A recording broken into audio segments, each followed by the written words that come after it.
황금 돼지의 해 2019년. 이미 지나간 해는 낙장 불입. 새롭게 떠오르는 태양처럼 합격의 1타 2피로 역전 3고를 외칠 주인공이 될 준비는 되셨나요? 꿀 정보만 모아드리는 성공 취업의 복주머니. 잡정보센터 취준생 구제 프로젝트 왜 떨어졌나 시즌5 지금 시작합니다.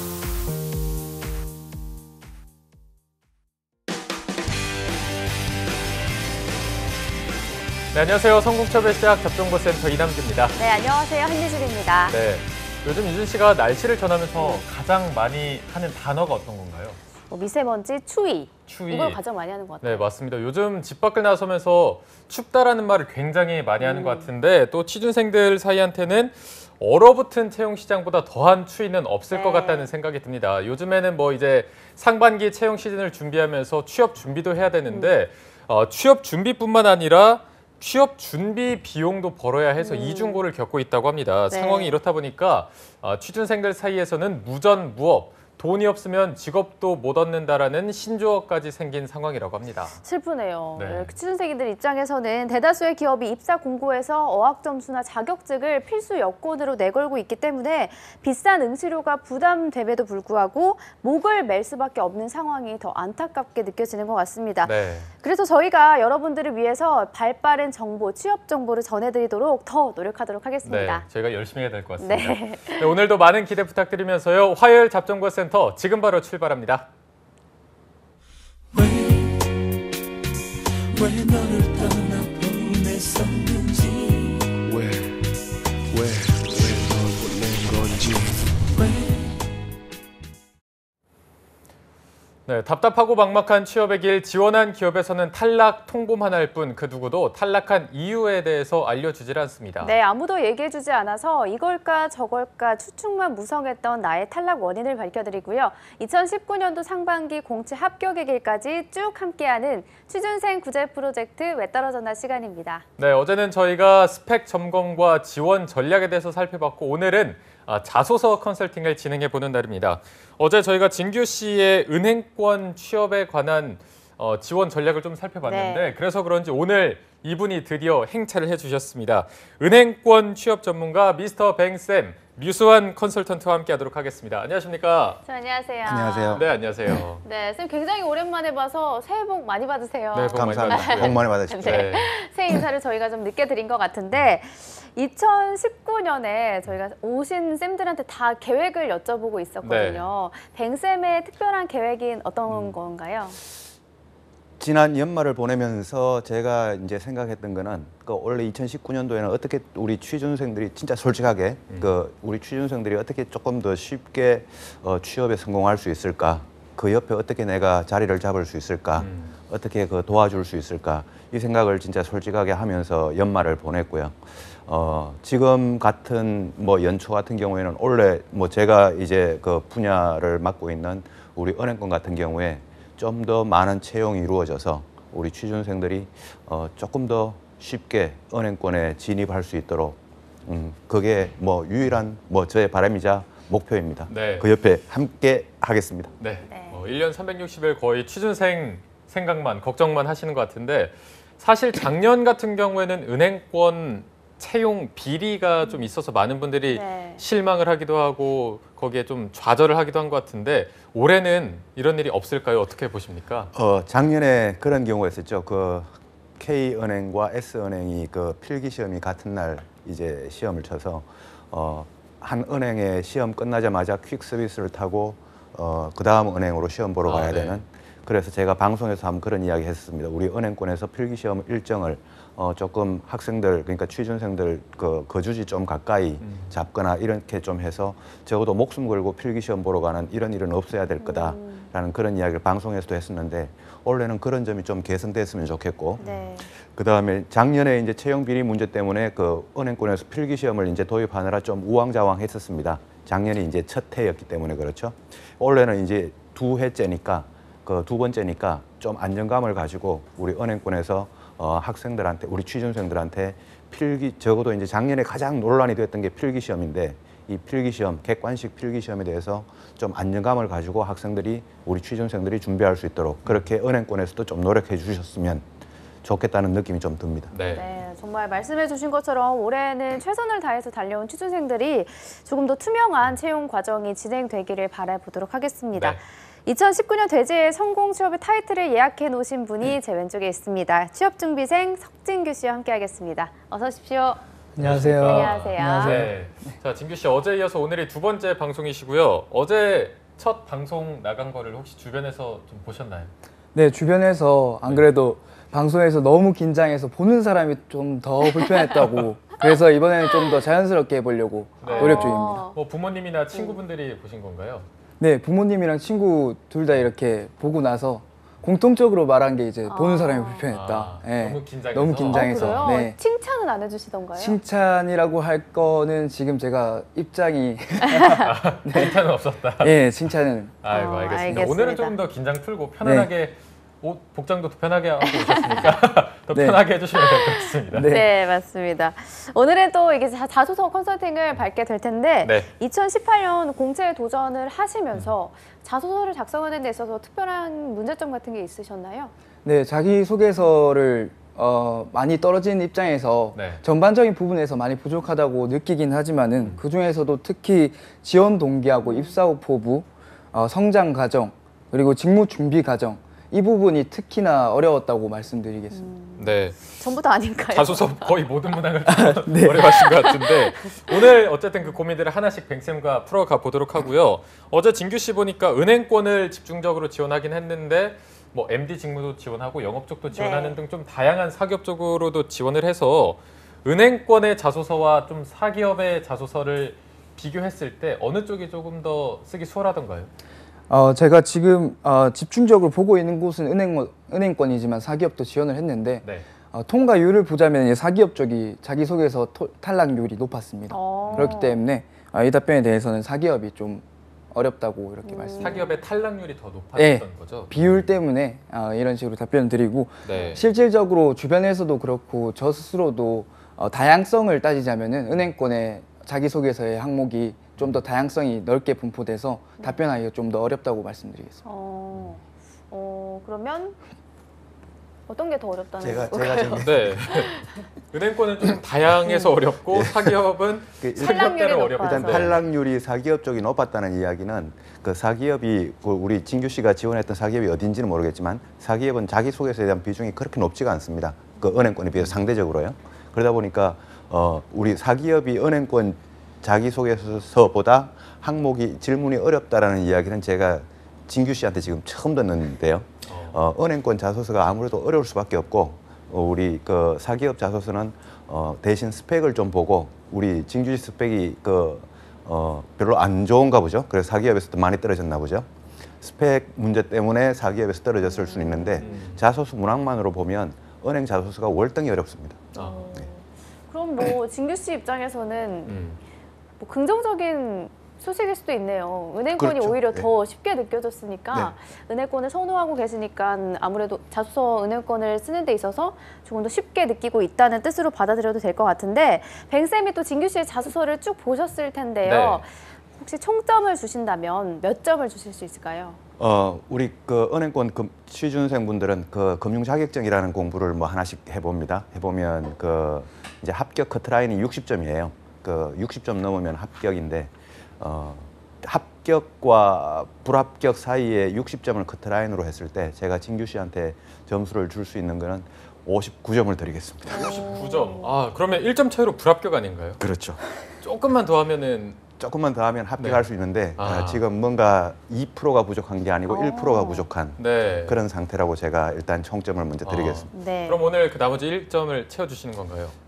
뭐 저도 노력해야 되겠지만 결국에는 뭐 우리 당사자인 진규 씨도 같이 노력을 하면 네. 충분히 저는 가능하다고 생각합니다. 네, 네. 오늘 꼭 그 1점을 저희가 함께 채워보도록 하겠습니다. 자, 그러면 먼저 어떤 자소서의 전략을 짚어주실 건지 소개해 주시죠. 제가 진규 씨 자소서를 몇 개 쭉 봤는데 그 중에 농협은행하고 하나은행 자소서가 이제 눈에 들어오더라고요. 네. 그래서 작년 하반기에 아마 농협은행 지원했던 진규 씨의 농협은행 6급 자소서와 네. 시간이 되면 하나은행 자소서까지 이렇게 오늘 한번 봤으면 좋겠습니다. 네. 네. 그런데 뭐 은행 자소서 역시 은행마다 항목들이 다 다를 것 같은데 특별히 은행권을 준비하는 취준생들이 어려워하는 곳이 있다면 어디인가요? 은행 중에서는 그 이제 어려운 은행이 지방은행, 즉 우리 진규 씨도 지방은행을 지원하셨을 텐데 지방은행 자소서가 또 상당히 어렵습니다. 그래서 부산은행이나 경남은행 자소서가 일반 시중은행보다 어렵고요. 그다음 일반 시중은행 중에서는 어렵기로 소문난 이제 은행이 기업은행, 국민은행, 우리은행 뭐 다 어려운데 기업은행, 우리은행, 국민은행 이 정도 수준이 어렵고 나머지 세 군데는 그나마 이 세 군데보다는 약간 좀 쉬운 그 정도 수준이라고 보여지는데 오늘 봐야 될 우리 그 진규 씨의 농협은행 6급 자소서와 하나은행 자소서도 그렇게 어려운 자소서는 아닌데 이제 상대적으로 다른 은행과 비교했을 때 말이죠. 그렇게 어려운 자소서는 아니지만 그나마 취준생들이 처음 접했을 때는 상당히 어려운 편이다라고 생각이 들고 그래서 오늘 이 자소서를 한번 좀 상대적으로 쉬운 자소서를 한번 골라봤습니다. 네, 알겠습니다. 자, 그럼 저희가 먼저 농협 자소서 먼저 살펴보도록 하겠습니다. 탈락의 결과를 받았었는데 어떻게 좋게 바뀌게 되는지 저희가 그 과정을 한번 살펴보도록 하겠습니다. 그러면 자소서 항목에 대해서 남유진 캐스터가 소개해 주시죠. 네, 뱅쌤이 선택한 자소서는 농협 자소서 1번 항목인데요. 과연 진규 씨가 어떻게 답변했는지 화면으로 살펴보도록 하겠습니다. 먼저 1번 문항 살펴보겠습니다. 지원한 지역의 금융 전문가로 성장함에 있어 본인이 가진 강점을 기술하는 문항인데요. 먼저 진규 씨는 소주제로 관계형 금융 전문가로 발전 가능성이라는 주제로 시작을 했습니다. 최근 미국의 금리 인상과 국내 경기 부진, 가계부채 문제들이 장기화되는 등 금융시장의 불확실성이 커지고 있습니다. 특히 제가 지원한 경남 지역은 주요 산업인 조선, 해운업의 불황으로 리스크 관리의 필요성이 부각된다고 생각합니다. 저는 NH농협은행에서 관계형 금융을 통해 우량 고객 확보뿐만 아니라 고객에 대한 정성적 정보 확보로 불안정한 경제시장에서 야기되는 리스크를 줄일 수 있다고 확신합니다. 제게는 부대 인사과장으로서 유관기관 업무 관계자와 협업 관계를 이뤘던 경험이 있습니다. 함께 식사하고 운동을 하면서 자연스레 서로의 업무에 관해 이야기 나누고 협업을 하는 관계를 만들어 나갔습니다. 그리고 최근에는 지역 커뮤니티를 통해 무료로 영어 말하기 모임을 개최해 12명의 회원을 수용하며 정기적으로 관계 역량을 발전시키기 위해 노력하고 있습니다.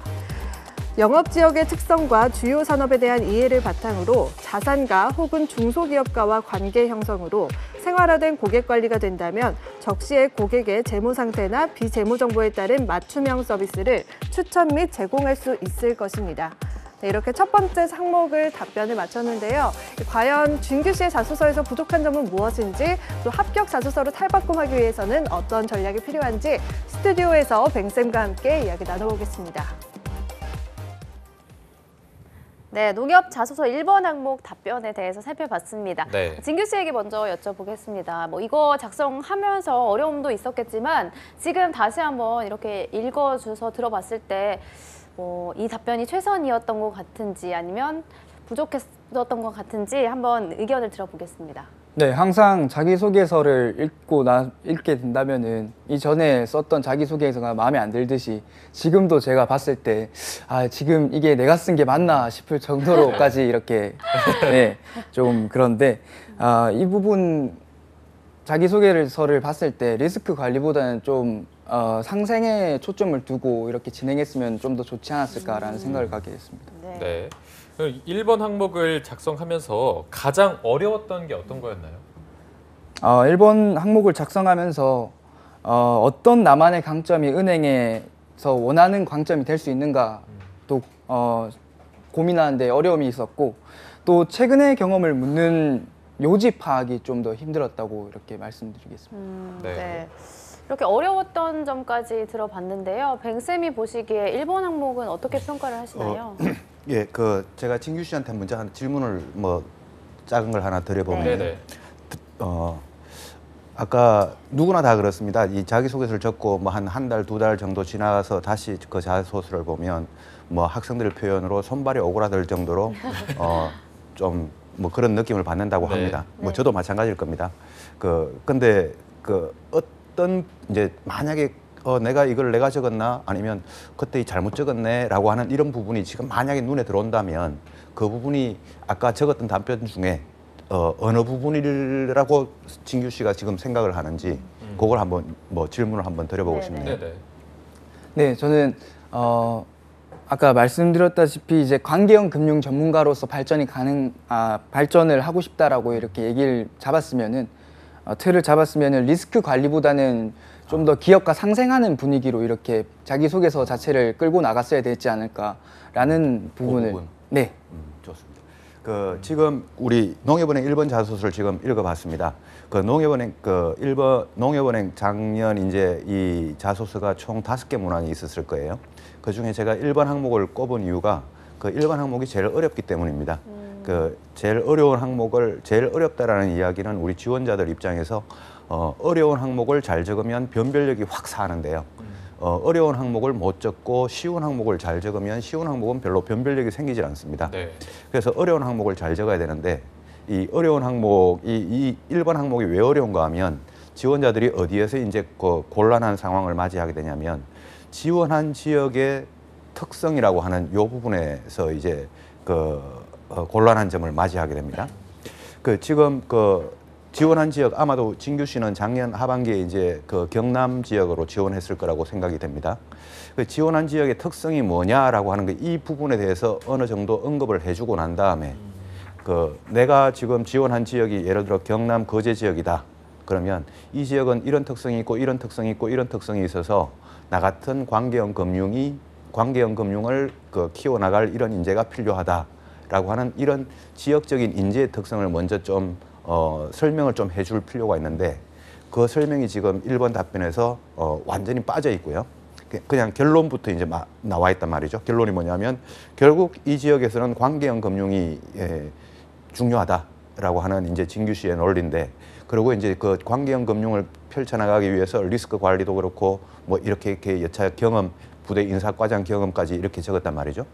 이 부대 인사과장 적었던 이것도 별로 크게 마음에 드는 건 아닌데 우리나라 ROTC 갔다 오신 분이 무지 많습니다.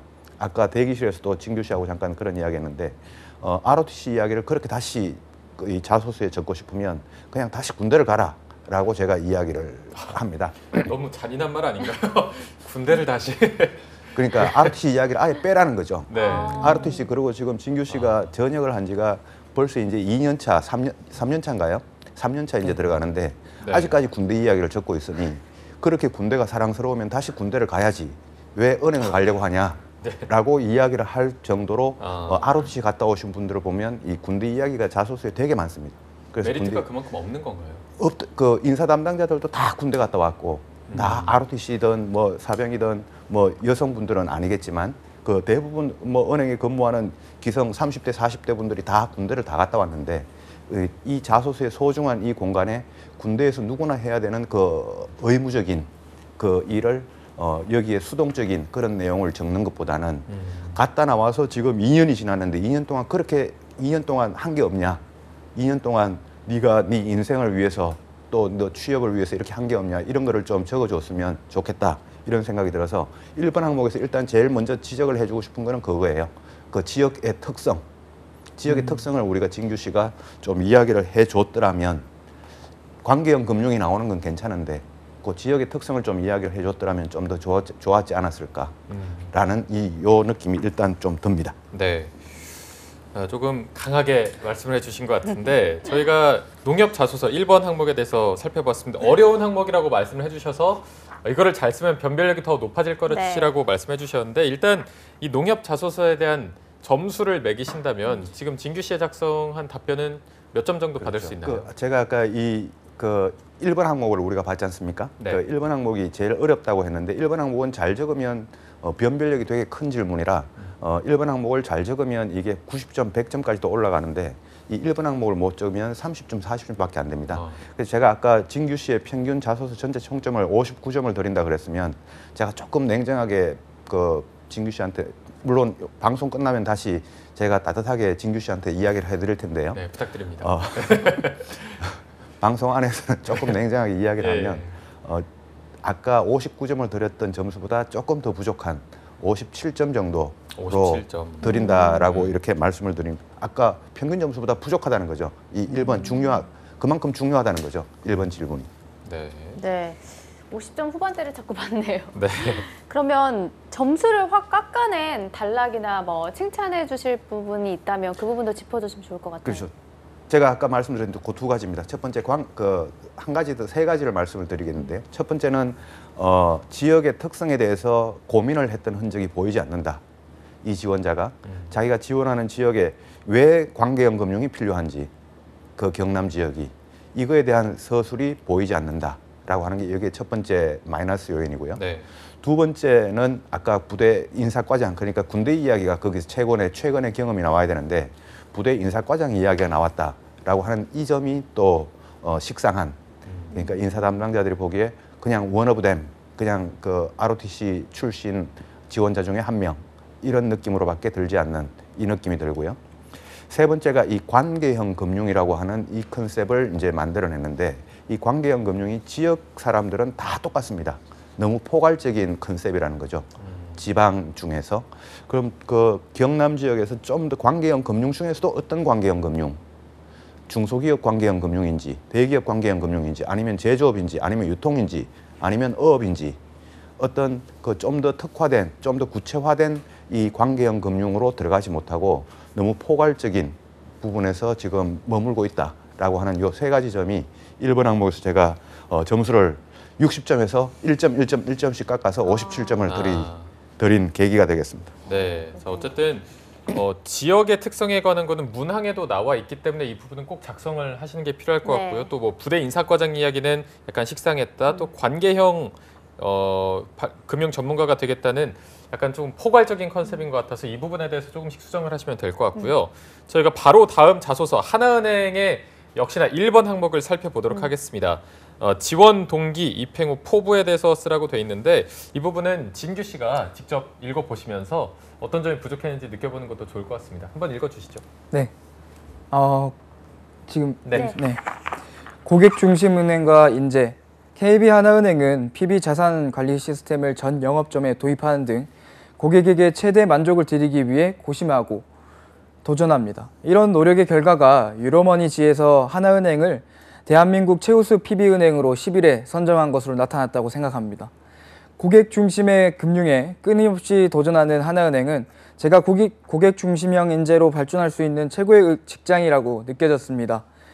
제게는 대형마트 수산 분야에서 판촉하면서 물건 판매 촉진뿐만 아니라 소통의 장으로 활용하여 매출을 상승시켰던 경험이 있습니다. 저는 어린 시절 부모님 대신 슈퍼마켓을 보면서 손님들의 기호를 기억했다가 원하실 법한 물건을 먼저 제시하고 칭찬을 듣는 것을 낙으로 삼았습니다. 이때부터 다른 사람을 만족해야 하는 데서 즐거움을 느낄 수 있었습니다. 하지만 똑같은 영업 멘트로 소리만 지르는 판촉 현장에서는 판촉 서비스에 만족을 느낀 고객이 없었습니다. 저는 고객이 만족하는 서비스 제공을 위해 판촉 과정에서 고성 대신 고객과 대화를 통해 마음의 소리를 듣기 위해 노력했습니다. 그 결과 저는 시간대에 따라 집중 상품을 정할 수 있었습니다. 예를 들어 주중 아침에는 주부에게 고등어나 갈치 등 알뜰 쇼핑, 주말 저녁에는 가족 단위 고객에게 랍스터나 전복 등 프리미엄 쇼핑에 집중할 수 있었습니다. 집중 상품에 따라 상품 진열과 판촉 멘트, 응대 순서도 달리했습니다. 이로써 자연스럽게 고객의 흥미를 이끌어 매출을 상승시킬 수 있었습니다. 생선을 팔 때처럼 언제나 고객의 만족을 위해 고심하는 KB 하나은행원이 되겠습니다. 네. 자, 일단 군대 얘기는 빠졌습니다. 진규 씨가 이제 생선 얘기로 좀 채워주셨는데 본인이 읽으시면서 어떤 것 같아요? 스스로 느끼기에. 네, 오랫동안 이렇게 겪었던 아르바이트 경험을 한 문항 자체에 녹여내려고 하다 보니까 이것저것 뒤죽박죽 섞여서 약간 혼잡스럽다는 느낌이 들었습니다. 네. 제가 느끼기도 약간 그런 느낌이 좀 들었는데 뭐 항목을 작성하는 데 있어서 특별히 어려웠던 점이 있다면 어떤 걸까요? 항목을 작성하는 데 있어서 KB 하나은행 자체에서 원하는 목표성을 가진 인재를 알고 싶은데 이 부분이 좀 불명확하게 받아들여졌기 때문에 작성하는데 어려움이 있었다고 생각합니다. 네. 네. 아마 많은 분들이 그 부분에 있어서 어려움을 겪을 것 같은데 뱅쌤이 조금 도와주셔야 될 것 같습니다. 진규 씨 방금 답변 어떻게 들으셨나요? 네, 우리 취준생으로서 평균 또는 뭐 그 정도 고민한 흔적이 보이는 질문이라고 생각이 되고요. 네. 하나은행 우리 자소서를 우리 진규 씨가 읽어줬는데요. 하나은행 자소서 제가 평가를 조금 해도 될까요? 예, 네. 해주시죠. 하나은행 자소서에서 제가 그 진규 씨한테 드리는 이야기는 아까 이제 군대 이야기가 빠지고 이제 생선 쪽으로 갔다 그랬는데 네. 이 이야기 그러니까 소재 자체죠. 이 소재 자체를 그럼 생선 이야기를 왜 하냐? 아까 제가 말씀드렸던 그 논리대로 하면 그럼 그게 그렇게 좋으면 생선 가게를 차리지. 만약에 논리 아닌가요? 예, 이렇게 이야기를 제가 한다면 아. 이거는 너무 지나친 저의 그 평가입니다. 네네. 그래서 그렇게 이야기를 하는 게 아니라 생선 가게 충분히 괜찮다. 생선 가게에서 아르바이트 해봐도 좋고 그런 경험을 얼마든지 적어도 좋다라고 저는 이야기를 해드릴 거예요. 해드리는데 이제 문제는 뭐냐면 생선 가게에서 경험을 했던 거기에서 진규 씨가 이 글을 적을 때 어떤 마인드가 머릿속에 이제 가장 깊었냐면 어떻게든 나를 자랑하고 싶었다. 어떻게 해서 내가 이제 생선 가게에서 이렇게 추천하고 저런 상품 주말에는 이런 상품을 추천하고 프리미엄 상품을 추천해서 결과적으로 성공적으로 내가 이 관계를 이끌어냈다. 고객과의 관계를 또는 마케팅을 이끌어냈다라고 하는 이 자랑을 하고 싶어하는 이 마인드가 진규 씨의 머릿속에 꽉 차 있었다는 거예요. 이 글을 적을 때. 네. 그럼 인사 담당자가 이렇게 글을 읽어보면 어떤 느낌을 받냐면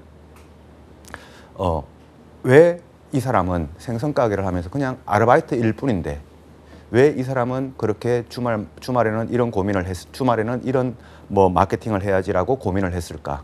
주중에는 또 이런 고객을 만나면은 이런 마케팅을 해야지라고 고민을 했을까? 그러면 저 사람은 저 지원자는 왜 주말에는 이런 그 마케팅을 해서 내가 성과를 함내해 봐야지라고 하는 어떤 계기가 있었을 거예요. 이 계기가 되는 그때 고민이 있었을 거예요. 내가 이걸 할까 말까 하는 그런 고민이 있었을 텐데 그런 고민에 대한 흔적이 이 자소서에서 그게 핵심이지.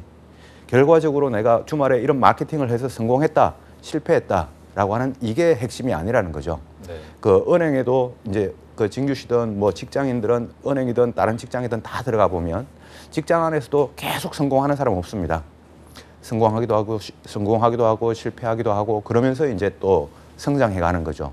이제 그때마다 고민을 하게 되는데 이 고민의 흔적이 보여지지 않는 자소서라고 하는 점에서 저는 좀 평가를 박하게 드리고 싶고 생선 가게 이게 문제가 아니고 생선 가게여도 되고 신발 가게여도 되고 그게 어디여도 상관없는데 거기서 내가 왜 이렇게 하려고 했을까라고 하는 그 어떤 자기만의 고민이 자기 속에서 좀 나왔었어야 그게 더 무게 있는 글이 만들어지는데 네. 그게 없이 그냥 결과적으로 성공했다는 이야기만 나오니까 그게 너무 가벼워 보이고 너무 자랑하고 싶어하는 이런 글로 느껴진다라는 점이 하나은행 자소서에서는 좀 핵심적인 제가 피드백이라고 해드리고 싶고 네. 좀 이따가 한 가지만 더 말씀을 드리면요. 여기에 뭐가 있냐면 질문에 뭐가 있냐면 입행 후 이루고 싶은 목표에 대한 질문이 있었습니다. 입행 후 이루고 싶은 목표에 대한 질문이 있었는데 이 부분에 대한 비중이 너무 적어요. 그 이제 생선 가게에 대한 이야기가 너무 많이 나오다 보니까 네. 저는 그래서 여차여차해서 입행 후 이런 목표를 가지고 있습니다. 그리고 그 목표를 위해서는 앞으로는 또 이렇게 해갈 겁니다. 라고 하는 이 분량도 어느 정도 좀 할애를 해 줬었어야 되는데 거의 마지막 두 문장만 그렇죠. 그렇게 나온 건가요? 너무 작다는 거죠. 네. 너무 작아. 전체 분량이 한 500자 정도 될 것 같은데 500자 내지 700자 정도 될 것 같은데 적어도 이 계획에 대한 부분을 한 3분의 1에서 2분의 1 정도는 좀 할애를 해 줬었어야 되는데 이 부분에 대한 그 답변이 적어서 인사 담당자가 또 이렇게 느낍니다. 이 지원자는 자기 미래에 대해서 자기 은행에 들어와서 미래에 대해서 고민을 해봤던 적이 있을까? 자기 직무나 자기의 미래나 여기에 대해서 고민을 했다면 여기에 좀 어느 정도 반영이 될 텐데 그 반영이 안 된 거 보니까 너무 미래에 대한 고민이 부족한 거 아닌가라는 이런 느낌을 이제 받게 된다는 거죠. 네. 그 정도로 제가 일단 네. 먼저 평가를 해드리겠습니다. 네, 이렇게 저도 이 진규 씨가 굉장히 좋은 말을 많이 써줬는데 뭔가 기억에 생선밖에 기억이 안 남는 듯한 느낌이 들더라고요. 그래도 이 항목에 대해서 뱅쌤의 점수도 한번 들어보면 좋을 것 같아서 몇 점을 주실 건가요? 이번에 제가 두 가지를 언급을 했죠. 두 가지를 언급해서 제가 60점에서 2점을 또 빼야 되겠죠. 58점. 그렇죠. 58점. 1점이 높아서 그런가요? 아까 57점을 받은 농협은행 서류는 탈락을 한 거였고 예. 네. 이번 58점을 받은 하나은행은 서류를 합격을 했는데 냉정하게 평가를 하시기에 어떤 차이점이 있어서 탈락을 한 걸까요?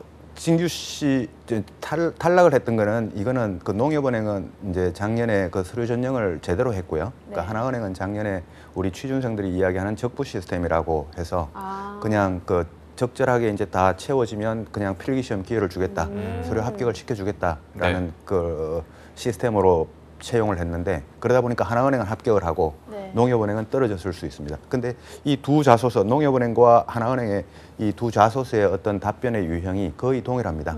어떤 본인의 그 멘트를 한 두세 줄 적고 그리고 관련된 경험이 부대 인사과장이 나오든 생선가게 나오든 이렇게 이제 형식적인 답변의 구조가 동일한데 이 답변의 구조는 뭐 크게 문제가 될 건 없을 것 같습니다. 네.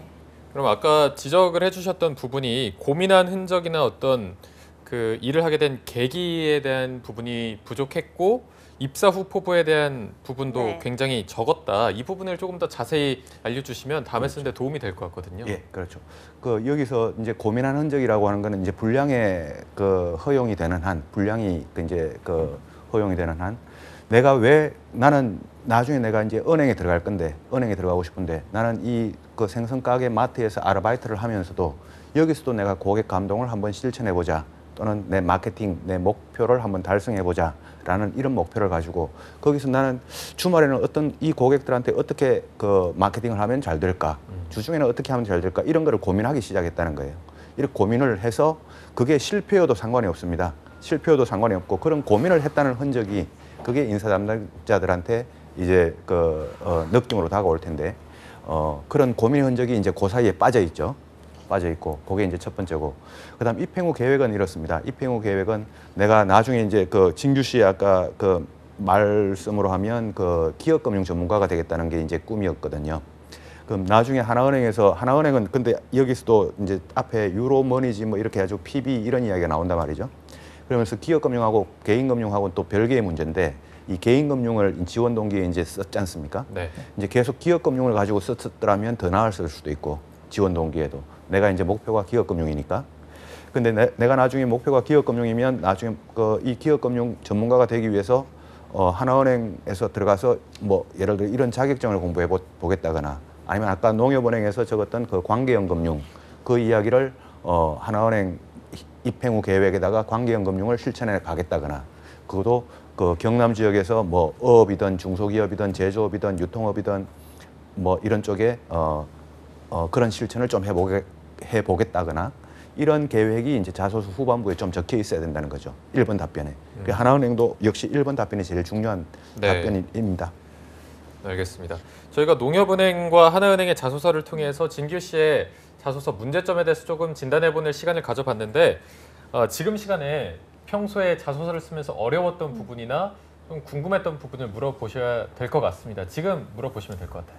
네, 제가 평소에 듣기로는 항목별로 주변에서 말하는 걸 듣자면은 항목별로 본인이 가진 대표적인 경험들을 나열을 해서 그 중에서 맞는 질문을 좀 이렇게 넣어서 채워 넣기 식으로 항목별로 자기 대표적인 경험을 이렇게 매치시키는 거를 이렇게 하라고들 하던데 이런 부분에 대해서는 또 어떻게 생각하시는지 그리고 그 선생님께 여쭙고 싶은 게 지원 동기 아까 컨설팅을 해주셨는데 이 부분에 대해서는 또 정보력 싸움이 또 중요한 것 같은데 제가 알고 있는 거로는 다트나 알리오 이런 것들이 있는데 그 외에 선생님께서 이런 부분을 꼭 챙겨봐야 된다라고 생각하시는 게 있다면 어떤 게 있는지 이 두 개의 답변 부탁드리겠습니다. 네. 네, 두 가지 질문인데요. 제가 짧게 답변을 드려보면요.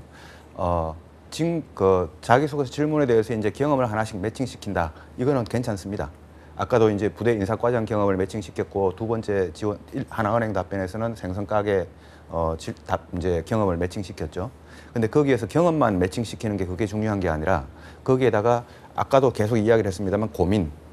나는 왜 이 경험을 하려고 생각했는지라고 하는 고민의 흔적이 좀 들어갈 수 있도록 좀 그 생각을 좀 해보라라고 하는 요 답변을 좀 드리고 싶고요. 그다음 두 번째 질문이 뭐였죠, 진규 씨? 지원 지원 동기. 지원 동기. 네. 지원 동기에 대한 정보력에 대한 문제였죠. 네. 지원 동기에 대한 정보력에 있어서 그 알리오 뭐 아까 이런 그 홈페이지라든가 이런 그 정보를 통해서 우리 취준생들이 본단 말이죠. 그거 보는 거는 누구나 다 볼 거 아니에요. 누구나 다 보니까 그 정보력은 누구나 다 동일합니다. 취준생들 사이에서 정보력이 내가 좀 뛰어나겠다 생각을 하지 말고 누구나 가지고 있는 이 정보력을 가지고 거기에 대해서 깊이 있게 들어가는 게 이게 그 중요합니다.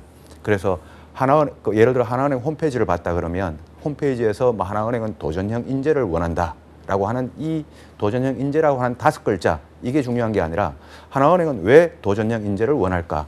하나은행은 그동안 어떤 인재를 그럼 뽑아왔을까? 이런 것들을 좀 더 깊이 있게 고민하고 자꾸 구글링 내부에서 찾아보고 그 기사를 읽어보고 하는 이 깊이 있게 들어가는 이게 중요하지 정보의 넓이는 누구나 동일합니다. 정보의 넓이는 누구나 동일하니까 정보의 넓이를 넓히려고 생각하지 말고 정보의 깊이를 깊이 있게 파라라고 좀 조언을 드리고 싶습니다. 네. 어떻게 조금 해소가 되셨나요? 네, 상당 부분 해소가 돼서 알겠습니다. 감사합니다. 네.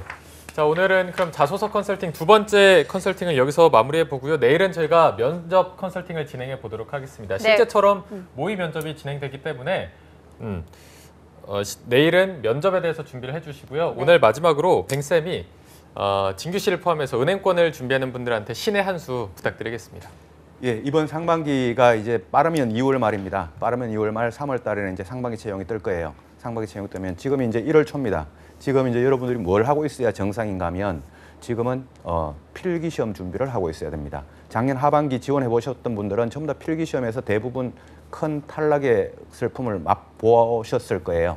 그거를 다시 경험하지 않으려면 지금은 필기 시험을 준비하는 기간이다. 그래서 경제, 금융, 상식, 객관식 시험이죠. 플러스 NCS까지 그 부분에 지금 좀 더 집중해서 1월 달, 2월 달을 보내셨으면 좋겠습니다. 네.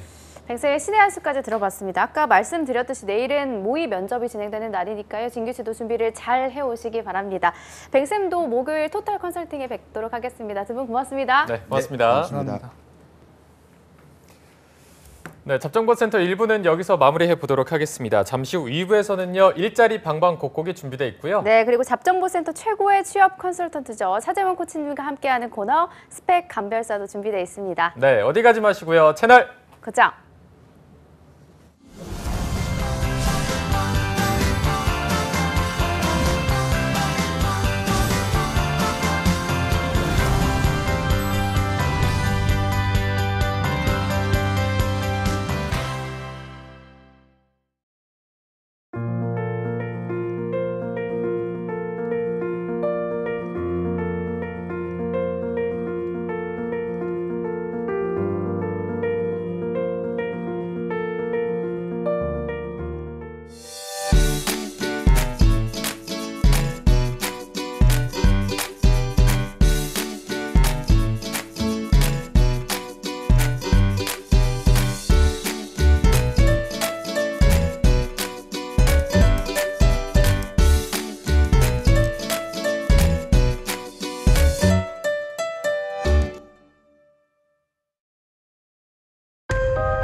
우리가 1년에 사용하는 일회용 컵 약 260억 개.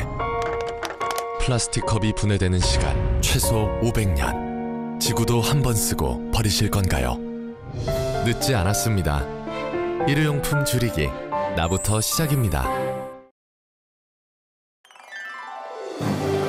한국 직업 방송을 보면 취업이 보입니다.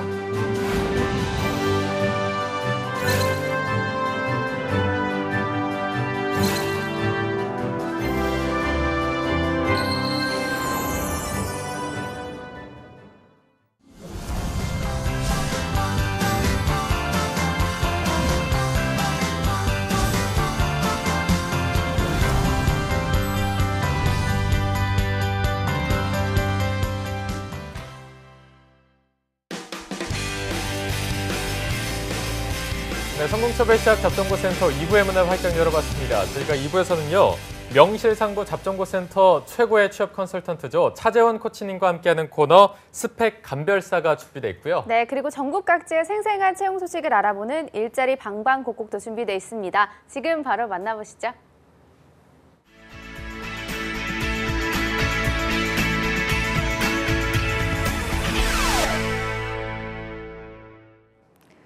네, 매일매일 전국 각지의 생생한 채용 정보를 알아보는 일자리 방방곡곡. 오늘은 부산 고용센터의 노혜윤 주무관님 연결되어 있습니다. 주무관님 안녕하세요. 안녕하세요. 부산 고용복지플러스센터 노윤입니다. 네, 오늘은 어떤 채용 소식 가지고 오셨나요? 이번 주 소개해드릴 부산 지역 구인기업은 강서구 구량동 소재의 리노공업 주식회사입니다. 전자부품 제조 강소기업으로 채용 분야는 해외 영업 신입사원 1명입니다.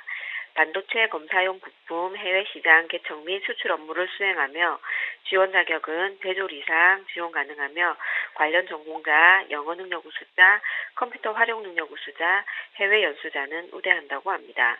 주 5일 근무로 급여는 연봉 3천만 원이며 그 밖에 복리후생으로 통근버스 자녀 학자금 지원이 있다고 하니 참고하시기 바랍니다. 1차 서류 합격자에 한해 면접 시 인적성 검사, 영어 인터뷰 전형 절차가 있으니 참고하시기 바라며 접수 마감일은 1월 14일까지이니 지원을 희망하시는 분은 워크넷을 참조하여 이력서, 자기소개서, 졸업증명서를 준비하신 후 이메일 지원해보시기 바랍니다. 네, 신입의 해외 영업원 1명 채용하고 있습니다. 관심 있는 구직자분들 채용 마감일에 맞춰서 지원해 주시기 바랍니다. 네, 주무관님 다음 소식도 바로 알아볼까요? 다음으로 소개해드릴 기업은 김해시 진영읍 소재의 주식회사 아스픽입니다.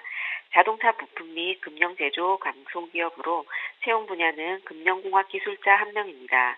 금형 설계, 부품 발주 및 공정, 금형 개선 활동, 사출 금형, SQ 업무 등을 수행하며 지원 자격은 고졸 이상, 경력은 3년 이상자 지원 가능합니다. 그 밖에 기계공학 전공자, 컴퓨터 활용 능력 우수자, 인근 거주자, 차량 소지자, 운전 가능자는 우대한다고 합니다.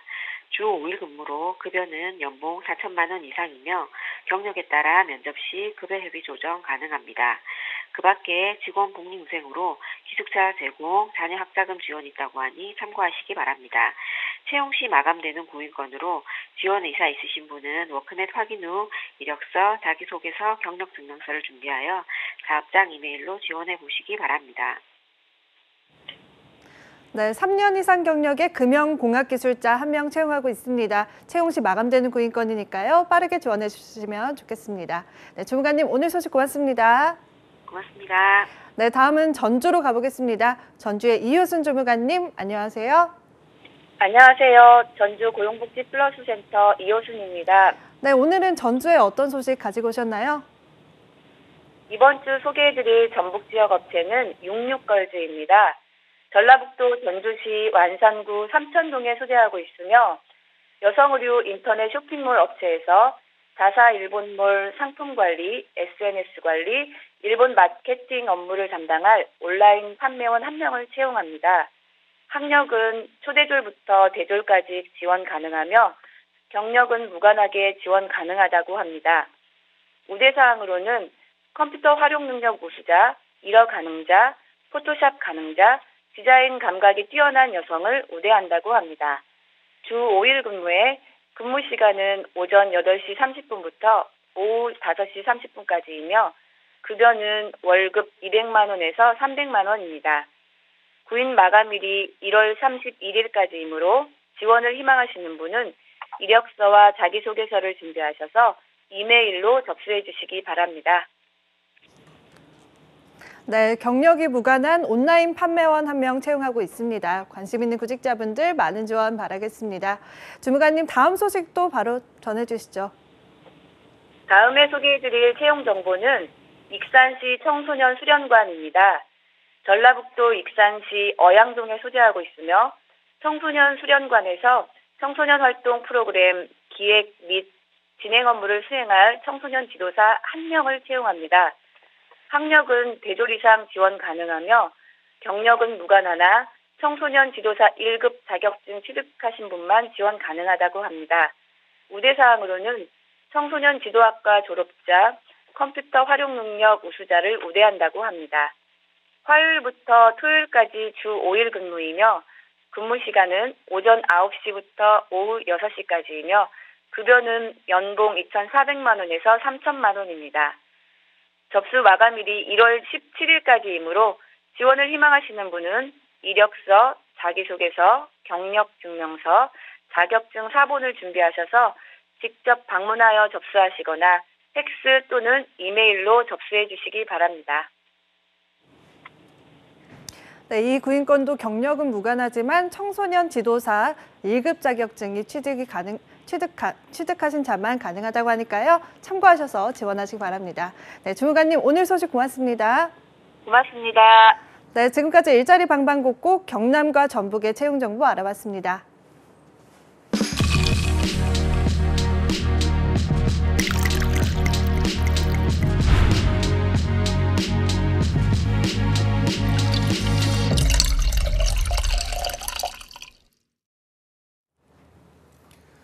네, 답답하고 막막한 취업 현실, 취준생들이 기댈 곳은 없고 할 수 있는 거라고는 스펙 쌓기밖에 없습니다. 네, 하지만 스펙도 스펙 나름입니다. 사람에게 맞는 옷이 있듯이 이 스펙이 과연 내게 맞는 걸까 고민하는 취준생분들도 정말 많다고 합니다. 네, 그래서 탄생했습니다. 취준생 맞춤 스펙 감별 프로젝트, 스펙 감별사 시간입니다. 네, 오늘 함께해 주실 취업 요정이 돌아왔습니다. 네. 리포트의 차재원 코치님과 함께합니다. 어서 오세요. 안녕하십니까. 네, 정말 오랜만에 뵙습니다. 예, 잘 지내셨죠? 예, 그럼요. 네, 저희가 크리스마스 싶었습니다. 때도 네. 쉬고 네. 신정 때도 쉬고 네, 뭐 하면서 보내셨어요? 방송만 생각했습니다. 아. 네, 이렇게 말하면 안 거짓 믿기시겠지만 아닌가요? 저는 정말로 진심 담아 그리웠습니다. 카메라, 예, 3번 카메라. 네, 너무 그리웠고요. 올 한 해도 잘 좀 부탁드리겠습니다. 많은 사연 주시면 저희 방송이 계속 이어집니다. 잘 좀 부탁드리겠습니다. 아유, 네. 오늘따라 굉장히 안절부절하시면서 그러니까요. 거짓말을 말씀하시네요. 하려니까. 아, 저 거짓말 아니에요. 진심입니다. 진심으로. 네, 네. 네, 취업 요정의 진심을 저희가 네, 한번 들어봤습니다. 네. 그리고 저희가 쌤들한테 새해 다짐을 묻고 있잖아요. 네네. 차 코치님도 안 들어볼 수 없죠. 그래요. 새해 다짐이요. 올 한 해도 작년과 같이 무탈하게 건강하게 생활했으면 좋겠다. 개인적인 소망이고요. 여러분들께는 뭐 너무나 당연한 얘기지만 저희 방송 보시면서 성공 취업하실 수 있게 안내 드리는 게 저희 목표다라고 말씀을 드리는 게 지금 이 타이밍에 제일 좋겠죠. 뭐 다양한 뭐 개인적인 뭐 목표와 바람들이 많지만 원하시는 일들 다 이루셨으면 좋겠습니다. 이게 작은 거부터 조금씩 실천하시면 좋은 결과들이 다가올 거예요. 기분 내셨으면 좋겠습니다. 네. 네. 그리고 저희만큼이나 차 코치님을 기다렸던 분이 또 있죠. 2부의 도우미 신세미 캐스터도 함께합니다. 어서 오세요. 안녕하십니까. 안녕하세요. 신소희 캐스터 오랜만에 보시니까 좀 어때요? 너무 반갑죠. 저도 화요일에 못 뵈가지고 2주 네. 만에 뵀잖아요. 그러니까요. 그래서 기다리고 있었습니다. 둘이 뭔가 잘 어울려요. 네. 어떤 마음으로 좀 기다리셨나요? 그냥 저희 차코치님 앞서 멘트도 너무 그리웠고요. 항상 방송만 생각하시고 취준생 여러분들만 생각하시는 왜 웃으세요? 진실된 마음 너무 그리웠습니다. 많이 배우고 감사합니다. 있어요, 제가. 네. 두 분 다 뭔가 거짓말을 하는 뭔가 두 분 다 거짓말을 하는 것 같은 생각이 들지만 네, 신세미 캐스터 신청 방법을 빠르게 소개해 주시죠. 네. 네, 이번 코너에서는 한국직업방송 잡정보센터와 네이버 카페 취업대학교가 함께하고 있습니다. 매주마다 차 코치님과 함께 여러분들의 스펙에 관해서 고민과 궁금증 해결해 드리고 있습니다. 자신의 스펙에 관해 고민이 있다면 주저없이 취업대학교에 오셔서 신청 많이 해주시기 바랍니다. 또 신청해 주신 분들은 방송 끝에 한 분을 추첨해서 저희가 소정의 선물을 드리고 있으니까요. 끝까지 함께해 주시기 바라겠습니다. 네. 자, 그러면 오랜만에 돌아온 스펙 감별사, 오늘은 어떤 고민들이 있는지 첫 번째 신청글 바로 살펴보도록 하겠습니다. 네, 첫 번째 아이디가 송근욱이신 것 같아요. 29살 남자분이고요. 중국대학교에서 영문학 전공했습니다. 작년 7월에 졸업을 했고요. 학점은 4.5 만점에 3.1학점, 그리고 토익이 820점, 신 HSK 6급 가지고 있습니다. 자격증이 한자 1급, 운전면허 1종, 워드 1급, 문서실무사 1급 있고요. 입사를 희망하는 곳이 중견 또는 강소기업, 해외 영업과 해외 마케팅, 해외 구매 등 문과가 갈 수 있는 직무 원하고 있습니다. 항공사나 중견기업에서 면접은 몇 번 봤는데 다 떨어졌습니다. 공기업이나 중견기업 무경력, 늦은 나이인데 가능할까요? 네. 근욱님의 경우는 항공사와 중견기업을 지원을 했었는데 네. 탈락을 면치 못하게 된다 보니까 좀 자신감도 많이 떨어져 있는 것 같습니다. 남자분 치고는 나이가 많지는 않은 거 아닌가요? 예, 많진 않겠죠. 이게 더군다나 이 사연이 제가 기억하건데 작년에 29이니까 30이실 확률이 있을 것 같고요. 아니라고 한다면 너무 다행이고요. 어찌됐건 간에 지금 이분께서는 이분의 스펙만 놓고 봤을 때 더 이상 스펙을 쌓지 않은 상태에서 바로 취업을 원하신다면 최소한의 경력 사항이 지금 필요한 상황입니다. 지금 조금만 취업 포털 사이트를 살펴보셔도 공고에 올라오는 기업들이 꽤나 많이 됩니다. 에이, 뭐 내가 여기 들어간다고 뭐 되겠어? 뭐 이렇게 생각하시면 사실 답이 없는 거거든요. 본인의 노력을 제가 폄하하겠다가 아니라 무언가를 쌓아 올리는 쪽에 대한 내용보다는 지금 보시면 여기 면접에서 몇 차례 떨어졌다고 하셨던 걸 보니까 면접에 약점이 있다는 걸 발견을 하셨잖아요. 그럼 빨리 면접 전형에 대한 대비를 개인적으로 좀 주중에 하시면서 면접 기회를 잡아가시고 3월이 오기 전에 일단 직장을 좀 확보를 하시거나 인턴 경력과 같은 걸 좀 확보를 하셔서 어느 정도 근무 경력적인 면을 좀 채워주신 다음에 뭐 6개월 정도 현직을 다니시면서 상하반기를 노려보시는 게 사기업 취업에서 현실적이지 않을까라는 생각을 좀 하게 됩니다. 이상적으로 차라리 다른 여기 사연 주시는 분들처럼 요거 준비하시면 합격하실 수 있어요. 이렇게 점쟁이처럼 말씀드린다면 그거는 제 역할에 적합하지 않다고 저는 생각을 합니다. 나이, 어학, 인턴이 계획이라고 하셨는데 이거는 계획이 아닙니다. 본인에게는 지금 이게 좀 구체적으로 좀 나와야 되는 겁니다. 나이는 당연히 계획에 해당이 안 될 것이고 인턴이라고 하셨는데 이 인턴에 대한 부분도 본인이 희망하시는 쪽에 포커스를 두고 근무를 하시는 게 지금은 낫습니다. 25세나 6세이신 분들이 뭐 마케팅 플랫폼에서 협력사에서 에이전시에서 뭐 근무를 했다 뭐 이런 정도의 근무 경력이면 사실 영업이라던가 구매로 지원을 한다 해도 직장 경력을 근무 안에서의 어떤 협업이나 업무 성과 중심으로 어필을 할 수 있는데 본인의 연배가 있으시다 보니까 지금 글쎄요. 해외 마케팅과 해외 구매, 해외 영업의 인턴직도 구하는 것 또한 어렵기 때문에 만약에 이쪽 직무를 희망한다면 그쪽 직무로 아예 취업을 하시던지 인턴 경력을 쌓을 수 있게 인턴 경력을 이쪽 방향으로 쌓던지 아니면 그냥 국내 영업 쪽으로 좀 특화해서 지원해 주시는 게 최선일 것 같고요. 끝으로 하나만 더 말씀드리면 이 중국 대학교라는 말 이게 대체 어디 학교를 의미하는지도 좀 중요하다고 할 수 있겠습니다. 학점이 좀 낮은 편이라고 하겠지만 해외대의 어떤 레벨도 무시 못하는 부분이기 때문에 이 학교적인 부분들을 좀 기회가 닿는다면 다시 사연을 주신다거나 아니면 뭐 기타 여러 가지 경로를 통해서 본인의 학교적인 면이 어느 기업에서 어떻게 평가받는지도 어느 정도 좀 감지를 하시고 뭐 학교라던가 서울시에서 주관하는 아니면 경기도에서 주관하는 여러 이런 일자리 프로그램들을 좀 활용하셔서 저 같은 컨설턴트 분들과 이야기를 좀 나눠보신다면 좀 객관적인 접근이 가능하지 않을까 싶습니다. 짧게만 더 말씀드리면 항공사 취업은 이제 좀 자제하시는 게 좋고요. 공기업의 경우는 또 얘기가 달라집니다. 본인이 전형별 대비를 또 다 하셔야 되기 때문에 시간적인 여유가 과연 본인에게 가능한지 만약 공기업을 최종으로 둔다면 올 하반기에 공기업 목표로 두시고 상반기 때는 근무 경력을 쌓을 수 있게 일단 적을 둘 수 있는 기업체 입사를 좀 추천을 드립니다. 하반기에 다니면서 공기업 지원 하실 것도 추천을 드리고 싶습니다. 네, 알겠습니다. 자, 그리고 바로 이어서 다음 댓글도 한번 살펴보도록 하겠습니다. 네, 두 번째는 PTPTP 26살 여자분이고요. 성신여대 식품영양학과에서 3.14 학점 가지고 있습니다. 또 어학으로는 토익이 780점, 오픽이 IM2 있고요. 자격증이 영양사, 위생사, 그리고 KBS 한국어 능력시험 3- 있습니다. 입사를 희망하는 곳이 공기업 사무직 희망하고 있습니다. 특히 건강보험공단의 건강직이나 또 금융공기업도 좋다고 하시는데요. 이 건강보험공단 건강직이 영양사 자격증이 지원 자격이라 사무보다는 경쟁률이 낮아서 목표를 하고 있습니다. 기타 금융공기업도 좋아하고요. 한국사 고급이 계속 떨어져서 3급만 취득을 해도 될까요? 바보 같은 질문 죄송하지만 해야 할 것이 많아서 선택과 집중에 조언 좀 부탁드리겠습니다. 네, 차코치님 이 한국사에 대한 답변부터 해주시면 좋을 것 같아요. 네. 예, 뭐 우리 친구 PTPTP 친구는 바보가 아니십니다. 뭐 할 수도 있죠. 뭐 그게 왜 바보입니까? 이렇게 너무 본인을 낮추지 마시고요. 제가 아까 저희 방송 들어가기 전에 그 시험 일정을 한번 조회해봤습니다. 새 42회 한국사 시험이 1월 26일 토요일 오전 10시에 있습니다. 제가 봤을 땐 이 사연 올리셨을 때쯤에 시험을 접수를 하셨을 것 같다는 좀 조심스러운 추측이 드는데요. 시험을 접수하셨다면 열심히 공부해서 좋은 성과 거두셨으면 좋겠고요. 만약에 시험을 접수하지 않으셨다면 잘하셨습니다. 예. 그 다음 시험이 5월 달까지 있으니까 상반기에는 좀 상반기 전형에 대한 대비를 해주는 게 좋겠고요. 네. 본인 자격의 강점이 있기 때문에 명확하게 뭐 건강보험고나 건강직만 희망하신다면 더 이상 스펙을 쌓는 것은 무의미하다고 생각을 합니다. 차라리 면접 전형이라던가 서류 전형과 같은 특화된 전형 안에서의 승부를 보시는 것도 좋고요. NCS 문제풀이에 대한 익숙함이 어느 정도 되어 있는지 모의고사형으로 문제풀이를 좀 해주실 것을 부탁을 드립니다. 만약에 금융공기업도 희망한다고 하셨는데요. 현재로서는 금융공기업은 여기 사연에 적어주신 것처럼 그냥 좋아해 주시는 게 좋을 것 같습니다. 지금 상태에서 본인이 어느 정도 수준인지, 이를테면은 토익도 최소 850 이상 따주셔야 되고, 금융공기업 특정 기관이나 기업에 따라서는 토스의 가점이 있냐 없냐도 굉장히 중요하니까요. 영어 말하기에 대한 정도까지 고려했을 때는 일단은 상반기만 생각하면 건보 건강직을 메인으로 두시고 공기업은 한두 곳만, 그리고 하반기까지 길게 보신다면 좀 스펙적인 요인에서 자격 외에 어학이나 한국사를 딴 이후에 금융공기업까지 노리는 하반기 생각하시면 좋을 것 같습니다. 네.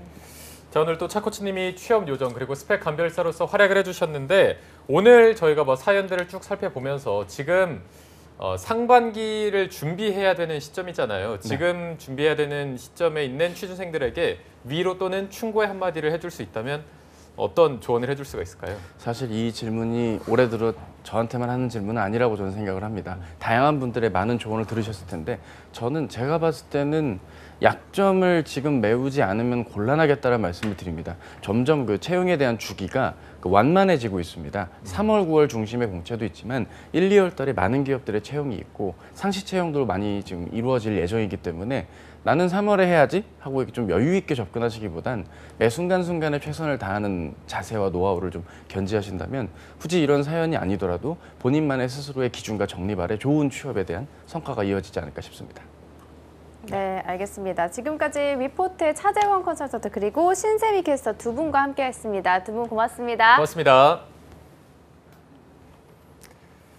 네, 오늘 잡정보센터 준비한 내용은 여기까지입니다. 내일도 취준생 구제 프로젝트 왜 떨어졌나 시즌5 면접 컨설팅으로 찾아뵙도록 하겠습니다. 네, 저희는 내일 오전 10시에 웃는 얼굴로 찾아뵙겠습니다. 여러분 고맙습니다. 고맙습니다.